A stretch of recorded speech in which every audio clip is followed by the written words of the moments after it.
अस्सलाम वालेकुम viewers, welcome back to my channel. आज हम बनाने वाले हैं कुछ यूनिक डिश।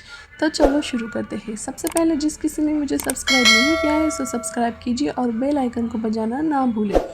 तो हम सबसे पहले लेंगे एक कटोरा और उसके अंदर हम लेंगे 2 कटोरी भर कर गेहूँ का आटा।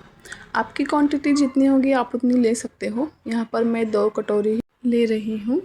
और फिर हमें डालना है 1 चम्मच नमक और फिर हमें इसके अंदर डालना है 1 से 2 चम्मच ऑयल। ऑयल ऐड करने के बाद हमें इसे हाथों से अच्छी तरीके से मिक्स करके लेना है कुछ इस तरीके से। और फिर हमें रूम टेम्परेचर के ऊपर हमें पानी लेना है, नॉर्मल पानी लेना है, ना गर्म लेना है ना ठंडा लेना है, एकदम नॉर्मल पानी लेना है। और फिर हमें इस तरीके से धीरे धीरे धीरे थोड़ा थोड़ा पानी डालकर हमें अच्छे से उसको मिक्स करते जाना है। और याद रखें कि हम डायरेक्टली बहुत ज़्यादा पानी नहीं डालना है, क्योंकि अगर हम डायरेक्टली बहुत ज़्यादा पानी डालेंगे तो हमारा एक तो डो जो है वो बहुत ज़्यादा पतला बन जाएगा या फिर हमारा डो ख़राब हो जाएगा, ज़्यादा सख्त हो जाएगा। तो इसीलिए धीरे धीरे डालेंगे तो हमें समझ में आएंगे कि हमें हमारे जो आटा है हमें कितना पानी लगेगा। और इसीलिए हमें एकदम नॉर्मल, एकदम थिक सा नहीं बनाना है, एकदम नरम मुलायम वाला हमें बनाना है। और इस तरीके से हमें गूँथते रहना है। फिर थोड़ा सा ऑयल लेकर हमें इसके अंदर डाल देना है और अच्छे से मालिश करनी है इसकी, ताकि हमारा जो आटा है और ज़्यादा सॉफ्ट हो जाए। फिर इस तरीके से देखिए, इस तरीके से हमारा आटा नरम रहना चाहिए, ज़्यादा सख्त भी नहीं रहना चाहिए। फिर हमें दूसरा बर्तन लेके उसे अच्छे से सेट करके रखना है इस तरीके से। और फिर हमें इसके ऊपर थोड़ा सा तेल लगाना है ताकि जो हमारा आटा है वो सख्त ना हो, नरम ही रहे। इसके बाद हमें आटे को कम से कम आधा घंटा या 15 मिनट के लिए रेस्ट पे छोड़ देना है, ताकि हमारा आटा जो अच्छे से सेट हो जाए। इस तरीके से हमें ढक के अच्छे से उसको रख देना है एक साइड पे, ताकि हमारा जो आटा है कड़क ना हो। नॉर्मल टेम्परेचर पे रखना है, ये नहीं कि फ्रिज पे उठा के रख दे, नॉर्मल रख दे कहीं पे भी। और फिर हमें दोबारा से एक कटोरा लेना है, उसके अंदर हमें ये सब चीज़ें डालनी है। सबसे पहले तो हमें डालना है ये खोबरा, पिसा हुआ खोबरा, गुड़ और ड्राई फ्रूट्स, और ये खसखस है और पाउडर है इलायची का।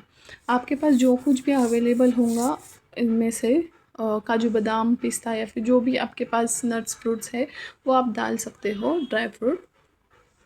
इस तरीके से मैंने सब कुछ ऐड कर दिया। ये गुड़ का खीस भी ऐड कर दिया है। गुड़ को हमें बारीक करके लेना है, किसनी से अगर खीस लोगे तो भी कोई प्रॉब्लम नहीं, वो इजीली खींचता चला जाएगा और इस तरीके से बारीक हो जाएगा। और हमें इस तरीके से हमें सब चीज़ें ऐड कर देनी है इसके अंदर। और फिर हम जो खोबरा जो बचा के रखा है, अगर हमें कम लगेंगे तो हम दोबारा से इसके अंदर ऐड कर लेंगे। फिर हमें चम्मच की मदद से इस तरीके से हमें उसको ऐसे मिक्स करते जाना है, धीरे धीरे धीरे मिक्स करें। जो गुड़ और खोबरा जो है ना हमारा एकदम से मिक्स हो जाना चाहिए। तो मेरे चम्मच से नहीं हो रहा था, इसीलिए मैंने हाथ से करना ही शुरू कर दिया इस तरीके से। आप भी हाथ से करोगे तो कोई प्रॉब्लम नहीं, आपकी मर्ज़ी, वो हाथ से करना है या चम्मच से करना है। इस तरीके से बनना चाहिए हमारा मिक्सचर, एकदम मिक्स हो जाना चाहिए, सब एक जान कहते हैं ना उस टाइप में।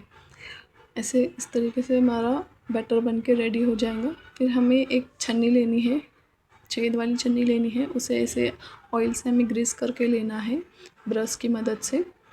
और फिर इस तरीके से हम आजू बाजू पूरा अच्छे से ऑयल लगाना है। फिर इसे हमें साइड में रख के जो हमने आटा गूना था वो लेना है। एक बार हमें फिर से उसे अच्छे से ऐसे मिल देना है, ताकि हमारा आटा जो है वो सॉफ्ट ही रहे। फिर एक हाथ में हमें तेल लगाकर एक छोटी सी लोई तोड़कर लेना है कुछ इस तरीके से। और फिर 2 अंगूठों की मदद से हमें इस तरीके से उसे शेप देना है, मतलब कटोरी की शेप देना है। देखो इस तरीके से हमारा कटोरी बन जाना चाहिए। जो बैटर हमने बना कर रखा था वो हमें इसके अंदर ऐसे डाल देना, और उंगलियों की मदद से हमें साइड से आटा ऊपर ऊपर लेना है। और जो बैटर है हमें 2 उंगलियों की मदद से इस तरीके से हमें अंदर दबाते दबाते ये इस तरीके से हमें करते जाना है, ताकि हमारा जो है वो पैक हो जाए गोला। और फिर इस तरीके से ध्यान रखना है कि कहीं भी फटा फुटा कुछ ना हो। फिर हमें उसे साइड में रखना है। देखिए मैं आपको और एक बार बता देती हूँ किस तरीके से हमें करना है, एकदम स्लोली। हमें एक लोई तोड़ के लेना है और हमें इसी तरीके से सेम तरीके से हमें कटोरी का शेप देना है। और फिर 1 चम्मच, ज़्यादा नहीं डालना है भर के, सिर्फ थोड़ा सा ही 1 चम्मच पूरता ही डालना है एक लोई के हिसाब से। और फिर हमें साइड से इस तरीके से धीरे धीरे धीरे धीरे आटे को ऊपर लाना है और जो बैटर है उंगली की मदद से हमें नीचे दबाते जाना है ताकि जो आटा है वो साइड से हमारा ऊपर आ जाए। इस तरीके से देखो, जो नए नए से डिश ये सीख रहे होंगे इनके लिए मैं इतना इजी तरीका बता रही हूँ। बहुत ही आसान है, बहुत ही इजी है, झटपट बन के रेडी हो जाएंगी। हमें ज़्यादा झंझट करने की ज़रूरत भी नहीं है, इतने इजी तरीके से बनती है ये। और खाने में तो बहुत ही मज़ेदार है ये स्वीट डिश, ये हम कह सकते हैं इसे। बहुत ही ज़्यादा मज़ेदार है ये। मीठे के लिए भी कुछ मेहमान आए, तुम्हारे घर में कोई मेहमान आए करे तो फिर हम ये दे सकते हैं कि एज अ स्वीट डिश करके हम ये दे सकते हैं। बहुत ही ज़्यादा मज़े की बनती है। फिर इसके बाद जो छन्नी को हमने तेल लगा कर रखा था वो छन्नी में हमें कुछ इस तरीके से रख देना है। ज़्यादा क्लोज़ नहीं रखना है, दूर दूर ही रखना है ताकि एक दूसरे को चिटके ना। फिर हमें एक पतीला लेना है, उसके अंदर हमें पानी गर्म करने के लिए पहले ही रख देना है और फिर वो छन्नी को हमको उसके ऊपर रख देना है। और फिर उसके ऊपर हमें कोई वज़नदार चीज़ रखनी है, नॉर्मल ही रखनी है, ज़्यादा वज़नदार नहीं रखनी है। तो जब तक वो बन रहा था तो मैंने ये बना दिया है। कम से कम हमें वो बनने के लिए 10 से 15 मिनट लगेंगे, क्योंकि देखो ये दोस्तों ये मैदा नहीं है। मैदा जो है वो नॉर्मल जल्दी से पक जाता है भाप में तो, पर ये गेहूं का आटा है इसीलिए हमें थोड़ा टाइम देना ही है इसे अच्छे से पकने के लिए। तो हमें पकने के बाद कुछ इस तरीके से वो दिखता है। ये हमारा फाइनल लुक है।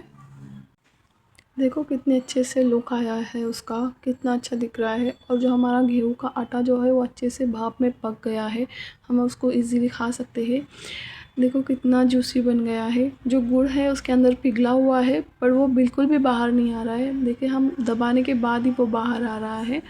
जो ये जो डिश है ये बच्चों के साथ साथ बड़ों को भी बहुत ज़्यादा पसंद आएंगी। इंशाल्लाह आप लोग भी ट्राई कीजिए और मुझे बताएं कि मेरा वीडियो और मेरी रेसिपी आप लोगों को कैसी लगी। सो प्लीज़ लाइक, शेयर और सब्सक्राइब और बेल आइकन को बजाना ना भूलें। अल्लाह हाफिज़।